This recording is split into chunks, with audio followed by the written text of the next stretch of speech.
Star Wars fans, rejoice as Andor Season 2 just dropped Tuesday, and they gave us 3 episodes.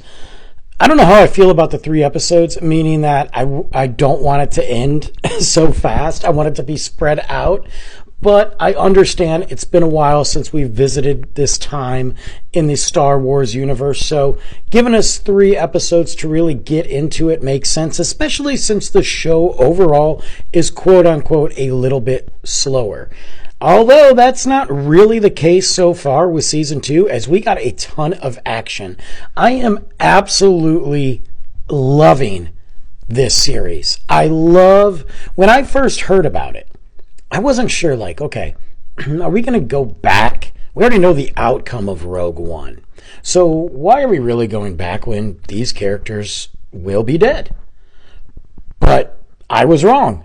And I'm so glad I was. And I am willing to say that the way that they are handling the Andor series while giving us the rebels and showing the might and power of the Empire while staying away from essentially the Jedi and the Sith and Palpatine and Vader, but yet including them without really including them is probably one of the best things I have seen. We are seeing exactly the reach of the Empire, what they are doing on a small level.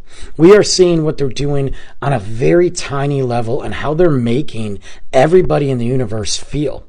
You can't trust anyone. You're constantly being watched. Everything you do is for the good of the Empire. Sounds familiar, right?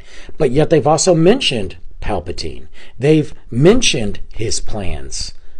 But they haven't really shown him, and they haven't shown Vader, and we don't need to see that. We need to focus on the story of these everyday people fighting what seems to be an endless war that is never, ever going to stop, that is never, ever going to give them a breath of fresh air. They are constantly being choked out by the Empire.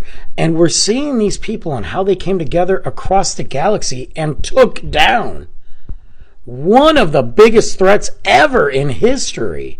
I'm loving it. The acting, the action, the way that we're seeing the development of certain characters and certain plot points into the franchise. This is awesome. This is by far one of the best Star Wars series out there. And we've gotten some good ones despite some people really bashing on it. I was just thinking about Skeleton Crew the other day. I enjoyed Skeleton Crew. Matter of fact, I kind of want a little bit more from that series. I thought it was very much fun, but it was different. This is something that is absolutely phenomenal.